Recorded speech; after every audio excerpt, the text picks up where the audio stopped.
Et salut tout le monde, bienvenue sur ma chaîne Lorenzo High Tech. Aujourd'hui on va parler de téléviseurs de la marque Xiaomi. Alors je sais il y a quelques temps je vous avais présenté la Mi TV 4S de Xiaomi qui était un téléviseur LCD. C'est ça qui change parce que là aujourd'hui je vais vous présenter la Mi Master TV qui est une TV OLED, et c'est ça qui est intéressant parce que l'OLED c'est la dernière technologie actuellement, qu'on parle beaucoup plus de contraste, plus de couleurs, et là Xiaomi veut s'attaquer à ce marché, et surtout on n'a pas l'habitude de voir un produit à 1700 euros, alors bien entendu en Inde et en Chine parce qu'elle n'est toujours pas arrivée en France, on n'a toujours pas de date, et bien entendu il faut savoir que l'OLED ça coûte hyper cher, c'est LG qui fournit les dalles, donc du coup c'est sûr qu'elle sera à plus de 2000 euros en France, mais bon, s'ils arrivent à faire baisser un peu le prix du marché l'OLED pour après concurrencer les autres marques, ça peut être intéressant. Du coup on va parler de ce téléviseur sur cette vidéo, mais avant de commencer, si vous n'êtes toujours pas abonné à ma chaîne YouTube, abonnez-vous et surtout n'oubliez pas la petite cloche de notification pour être notifié lorsque je publie une vidéo, et aussi à ma page Instagram où je donne pas mal de news toute la semaine. Et maintenant c'est parti. Du coup commençons par son design. Alors je sais pas ce que vous en pensez, mais elle est juste sublime pour ma part,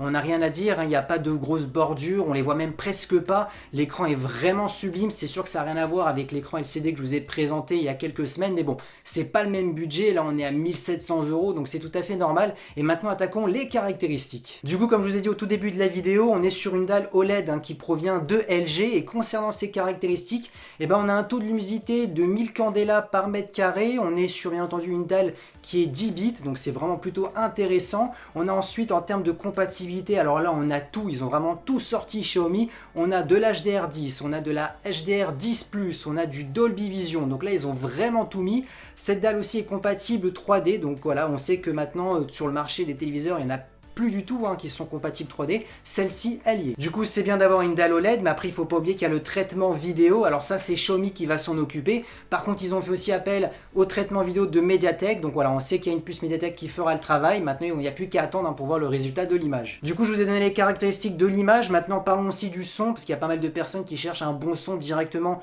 dans le téléviseur, parce que des fois on n'a pas envie d'acheter une barre de son, et là c'est vrai que c'est souvent le problème des téléviseurs, le manque de place, et là Xiaomi a trouvé la place, parce que je peux vous dire, ils ont incorporé dans ce téléviseur 9 haut-parleurs, c'est vraiment énorme, et un boomer pour avoir un peu de basse, donc ça a l'air plutôt intéressant. Maintenant on n'a plus qu'à tester, attendre que ces téléviseurs en France arrivent pour qu'on puisse le tester. Ensuite en termes de compatibilité, là c'est comme image, Xiaomi a mis la gomme, il y a tout, on a un son, soit la compatibilité DTS, soit on a la compatibilité Digital Plus, soit bien entendu le meilleur, le Dolby Atmos, donc là on a vraiment tout. Parlons maintenant de performance. Alors ça fait un peu bizarre de dire ça, mais c'est vrai qu'à l'époque, on s'en foutait un petit peu des performances parce qu'on n'avait pas Android TV incorporé, on faisait pas des petites recherches, YouTube, toutes les applications qu'on a actuellement. Alors il faut savoir sur ce téléviseur actuellement, il n'y a pas tout ça parce qu'en Chine, vous savez bien qu'ils n'aiment pas tout ce qui est Google. Par contre, si ce téléviseur arrive en France, bien entendu, nous, on aura Android TV pour utiliser Netflix et j'en passe, plein d'autres applications. Là, on sera sur du 3 Go de RAM du coup pour utiliser toutes ces applications,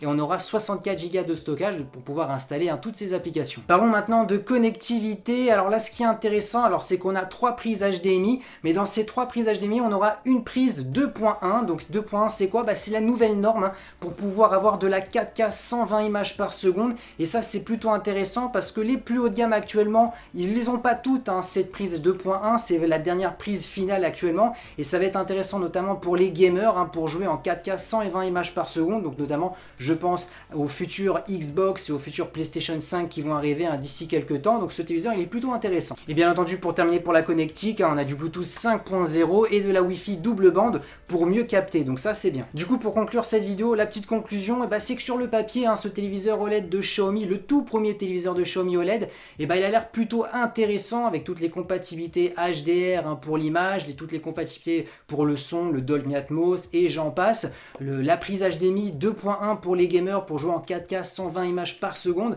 ça a l'air plutôt intéressant. Maintenant une chose à vous dire, c'est que voilà, il faut pas rêver, il va pas arriver à 1700 euros comme en Inde. En Inde, en Chine, il n'y a pas toutes les taxes et j'en passe. Donc en arrivant en France, il sera minimum à 2400, 2500 euros. Bien entendu, c'est des prix approximatifs, mais si je dis ça, c'est tout simplement parce que c'est LG qui produit les dalles OLED, et donc du coup Xiaomi paye ses écrans OLED au prix fort, et nous en tant que clients aussi on les paye au plus fort. Donc c'est ça le problème, c'est pour ça qu'ils n'arriveront pas à baisser, à casser le marché comme ils ont fait sur le marché du mobile. Les téléviseurs, c'est autre chose. Du coup on peut se poser la question, mais pour qui du coup sont destinés ces téléviseurs, vu qu'il y a énormément de marques qui proposent de l'OLED, et si le prix est au même prix que les concurrents, comment on va se différencier? Tout simplement, ça va être soit les fans de Xiaomi, ou soit si Xiaomi vraiment nous sort une qualité extraordinaire, mieux que LG et j'en passe, peut-être ils arriveront à creuser un petit chemin, mais c'est vrai que on a du mal un petit peu à y croire. Maintenant, je leur souhaite, parce que comme ça crée peut-être de la concurrence, et peut-être ça permettra de baisser un petit peu les prix des téléviseurs, on verra, mais en tout cas, sur le papier, ça a l'air plutôt pas mal. Et voilà, cette vidéo sur ce téléviseur de Xiaomi, le tout premier téléviseur de Xiaomi OLED est terminée, j'espère qu'elle vous a plu. Si c'est le cas, n'oubliez pas le petit pouce like, de vous abonner à ma chaîne YouTube si c'est toujours pas fait,